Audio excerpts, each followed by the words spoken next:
statement, and I now give the floor to the representative of the Russian Federation. Thank you, President.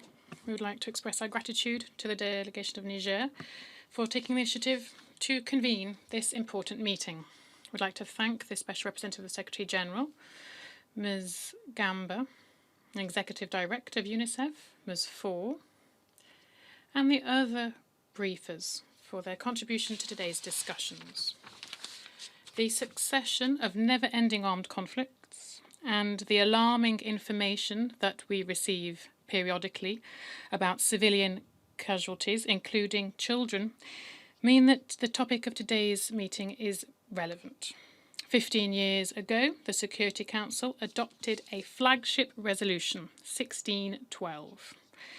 The members of the Security Council then unanimously showed their determination to protect the most vulnerable people in any armed conflict, i.e. children. In Resolution 1998, the Council paid particular attention to how it is unacceptable to attack the most important civilian objects, schools and hospitals.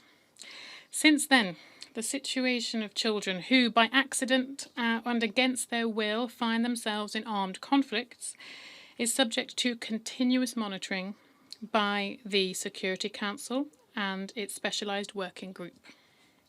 We hope that today's presidential statement will enable us to strengthen the protection of children and the respect for international law, particularly international humanitarian law. We fully share the efforts of states to protect civilian objects, including schools, from unlawful armed attacks. We're heartened to see that existing norms of international humanitarian law provide us with an answer to the question of which buildings are civilian objects or which are military objects and under which circumstances. It is important that the statement is unequivocal on this account. It is necessary to respect the universal norms of international humanitarian law and work on the basis of generally accepted international legal tools. The Safe Schools Declaration is a political initiative of a narrow group of countries.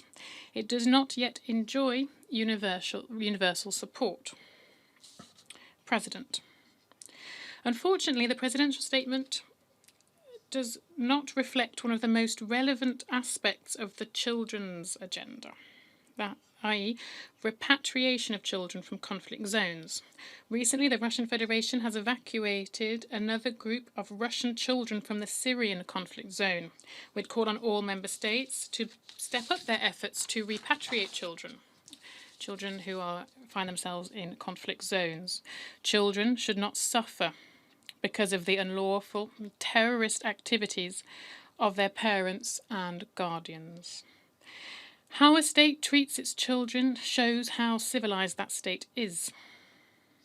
Syria, including with the support of the Russian Federation, has weathered a fight against international terrorism and against those forces who hatched the plan to destroy the Syrian state.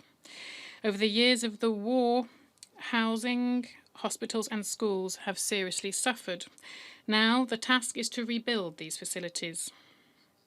And given the start of the school year, we should pay particular attention to rebuilding schools and ensuring that children have access to education. We need the necessary school equipment for this is being regularly sent to Syria as part of Russian humanitarian aid. President, Russia shares the concerns as regards security in the Sahel.